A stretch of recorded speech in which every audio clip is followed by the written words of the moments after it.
दर्शकगण, श्रोतागण, भाई और बहनों, मातृशक्ति को नमन। खास विशेष चित्त समाधि देने वाला, चित्त को शांति देने वाला, आत्मा में ठंडक पहुंचाने वाला, मानसिक शांति देने वाला, रोम रोम को आनंदित करने वाला, पुलकित करने वाला और हमें विद्या जगत में नए नए सूत्र देने वाला, धर्म, दर्शन और ज्ञान की बात बताने वाला कार्यक्रम में आपका हार्दिक स्वागत है, अभिनंदन है, सत्कार है। कार्यक्रम हम प्रतिदिन नए नए विषयों के साथ प्रवेश होते हैं। हर विषय शोध परख होता है, हर विषय में सागर सी गहराई होती है, पर्वत सी ऊंचाई होती है, उसको सांगोपांग बनाया जाता है, होलिस्टिक बनाया जाता है, उसमें वह सामग्री डाली जाती है ताकि हर वर्ग के व्यक्ति को कुछ न कुछ शिक्षा मिले, संस्कार मिले और वह उससे कुछ जीवन में सीख ले सके, उससे जीवन में कुछ एक दिशा निर्देश ले सके। इसी क्रम में आज हमने एक सत्संग का विषय लिया है और बहुत ही सुंदर विषय है। वो सत्संग का विषय है जैन दर्शन में आचार तत्व। भाई और बहनों, दर्शकगण, श्रोतागण, ऐसा कहा जाता है कि if wealth is lost, nothing is lost. If health is lost, something is lost. And if the character is lost, everything is lost. Bharat एक आचार प्रधान देश है। भारत में हमेशा आचार को ऊंचा स्थान दिया गया है। आचारवान व्यक्ति वो जो पूजनीय होता है, वंदनीय होता है, स्तुत्य होता है, वो सर्वत्र मान्य होता है, क्योंकि आचारवान व्यक्ति सत्यवादी होता है। आचारवान व्यक्ति किसी का शोषण नहीं करता, आचारवान व्यक्ति किसी को दुख नहीं देता, आचारवान व्यक्ति किसी के प्रति बुरा नहीं सोचता, आचारवान व्यक्ति संपूर्ण जगत की भलाई की बात सोचता है, क्योंकि आचार तत्व के अंदर ऐसी संभावनाएं होती है, ऐसी विशेषताएं होती है कि व्यक्ति गलत दिशा में नहीं जा सकता। इसीलिए आचार को महत्व दिया गया है। आज हम जो बात करने जाते हैं, जैन दर्शन के अंदर आचार तत्व की बात करने जा रहे हैं। पूरे विश्व के अंदर 8 तरह के मुख्य धर्म हैं और धर्म और वो दर्शन भी है। पहले धर्म और दर्शन एक ही हुआ करता था, लेकिन ज्यों-ज्यों धर्म का दायरा बढ़ा, धर्म और दर्शन ये दोनों अलग अलग कर दिए। दर्शन सिद्धांत है और धर्म एक जीवन जीने की पद्धति, एक मेथोडोलॉजी है, एक कार्यशैली है जिसके द्वारा जीवन जिया जाता है और दर्शन उसका सिद्धांत होता है। तो पूरे विश्व के अंदर 8 तरह के धर्म है। कौन कौन से है? हिंदुइज्म, बुद्धिज्म, सिखिज्म, क्रिश्चियनिटी, इस्लाम, जुडाइज्म, जोरास्ट्रियन और क्रिश्चियनिटी। और इस तरीके से ये 8 धर्म जो है हमारे विश्व के मुख्य माने जाते हैं। उसके अंदर जैन धर्म भी एक महान धर्म में से आता है और जहां कहीं भी अहिंसा की बात विश्व के अंदर उठती है तो जैन धर्म का नाम सबसे पहले आता है, क्योंकि जैन धर्म की धुरी में, जैन धर्म के केंद्र के अंदर अहिंसा है। और अहिंसा भी कैसी? पूर्ण अहिंसा की बात। जैन धर्म जो बात करता है, हिंसा करनी नहीं, करवानी नहीं, अनुमोदनी नहीं, मन से नहीं, वचन से नहीं, काया से नहीं, 3 ये 9 कोटिक त्याग वाला अहिंसा धर्म है। और ये मात्र एक धर्म और सिद्धांत ही नहीं है, इसका जीवन जीने वाले आज भी भगवान महावीर को 2500 साल से अधिक हो चुका है। आज भी जैन धर्म के अंदर वो साधु साध्वी जीवन जी रहे हैं और ये भगवान महावीर से निरंतरता चली आ रही है। जिसका जीवन जीने वाले सिद्धांत का मौजूद होते हैं, वह जीवन या वह सिद्धांत जो एलाइव होता है। इसीलिए भाई और बहनों, दर्शकगण, श्रोतागण, जैन दर्शन के अंदर आचार तत्व को सबसे प्रमुख स्थान दिया गया है और कहा गया है सम्यक दर्शन ज्ञान चारित्राणी मोक्ष मार्ग। ट्रिपल ज्वेल्स की बात यहाँ कही गई है कि पहला ज्वेल ये एक राइट फेथ, दूसरा ज्वेल ये एक राइट नॉलेज, तीसरा ज्वेल ये कि राइट कंडक्ट। सम्यक दर्शन हमारी प्रथम सीढ़ी है।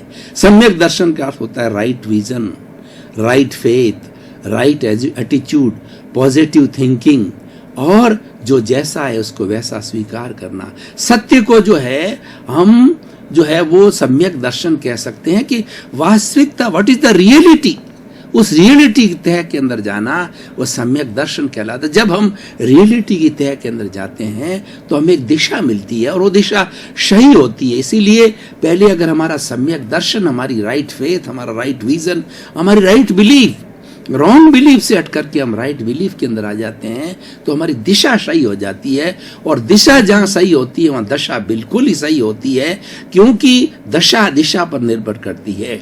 इसीलिए सबसे पहले सम्यक दर्शन, उसके बाद में सम्यक ज्ञान। हमने किसी चीज के बारे के अंदर एक उसका एटीट्यूड देखा, उसका विजन देखा, उसके बारे के उसकी फेथ का पता किया, उसके बारे में उस धर्म दर्शन का, उस विचार का, उस विचार का, उस फिलॉसफी का और उस चीज का जो है हम विस्तृत ज्ञान करते हैं। जैन दर्शन में अहिंसा फिलॉसफी है, जैन दर्शन में आत्मा की फिलॉसफी है।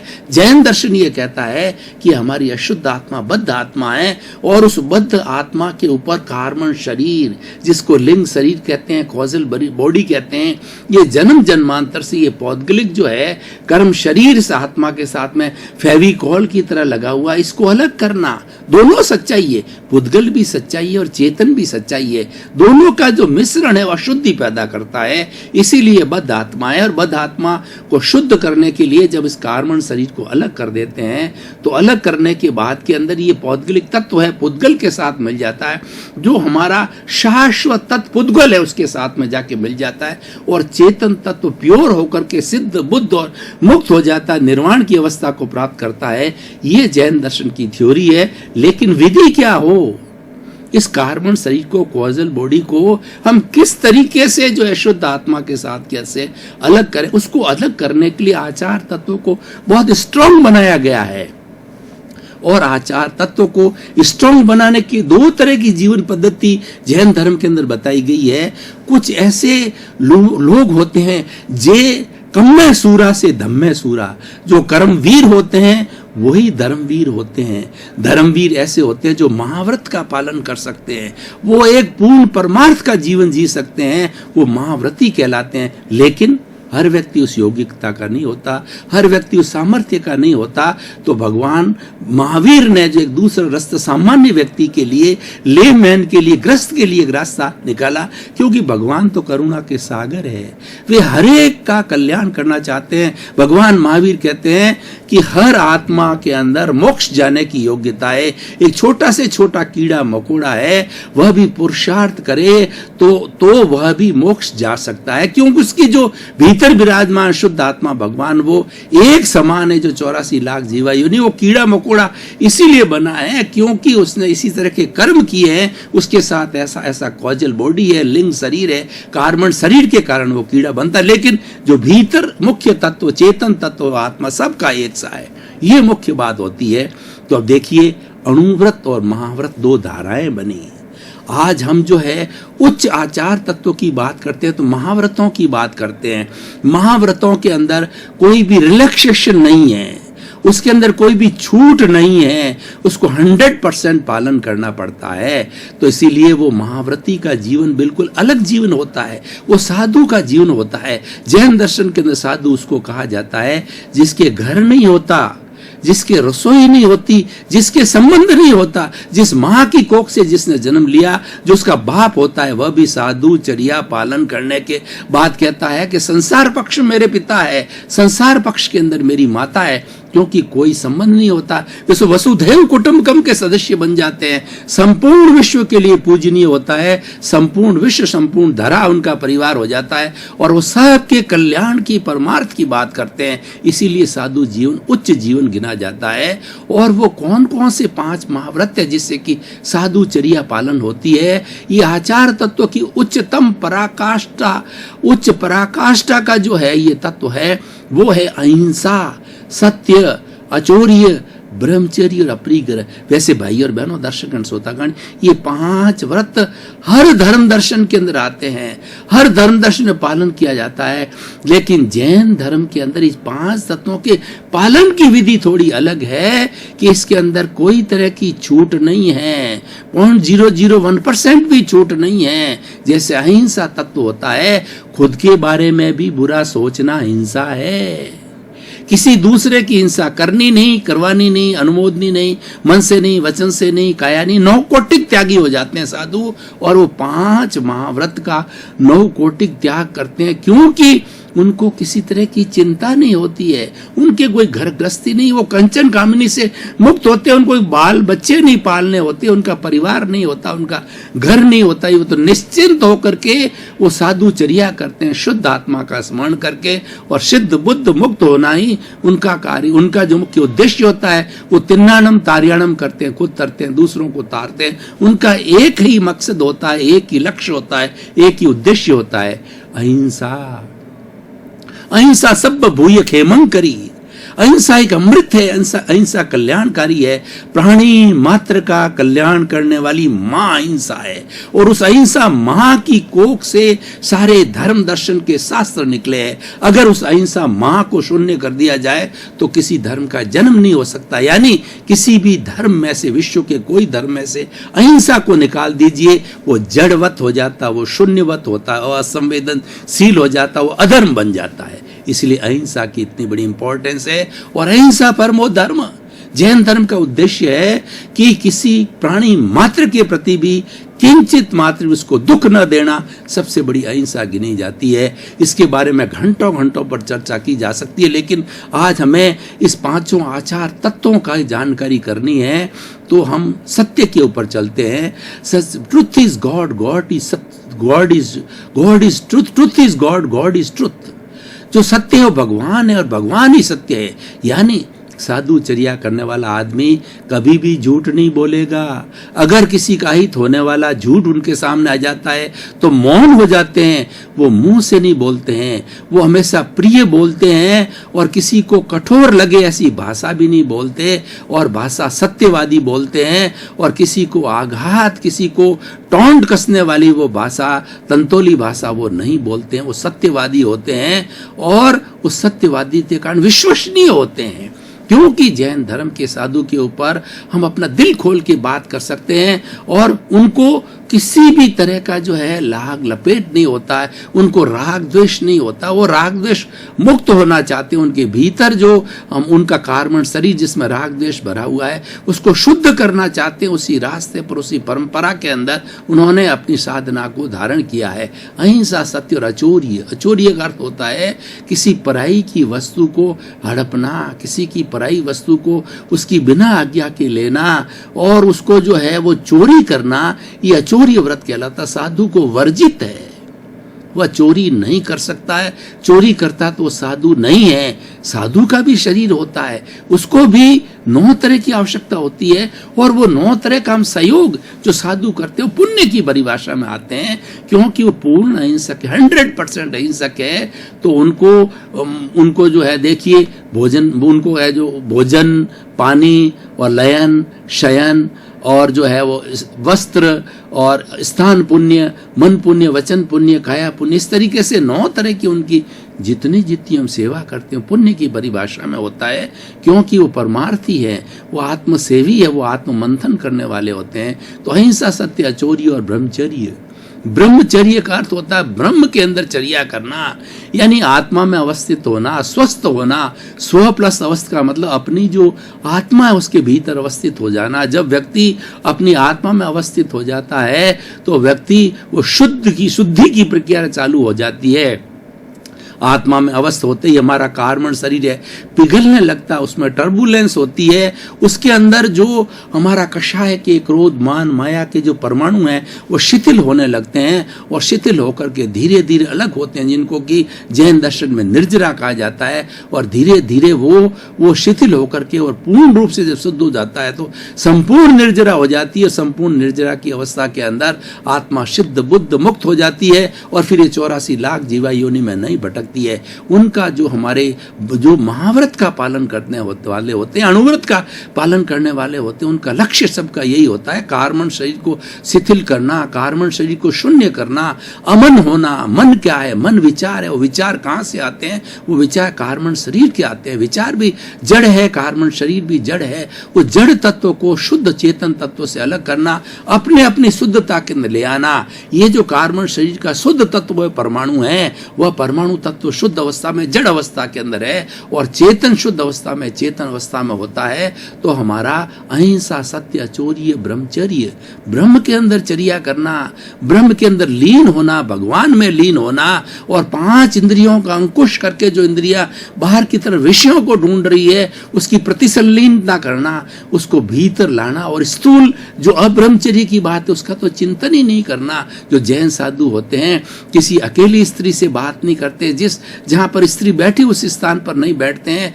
स्त्रियों के अश्लील जो है वो चित्र नहीं देखते हैं, और स्त्री के बारे के अंदर वो बिल्कुल चर्चा नहीं करते हैं, क्योंकि शील की नौबाढ़ है कि वो स्त्री, क्योंकि ये मानव की कमजोरी होती है, लिंग की कमजोरी होती है, उनकी तरफ अपने आप को आकर्षित ना कर ले, इसीलिए वो कंचन कामनी से मुक्त रहते हैं, और कंचन कामनी से मुक्त रहने वाला ही सच्चा साधु होता है।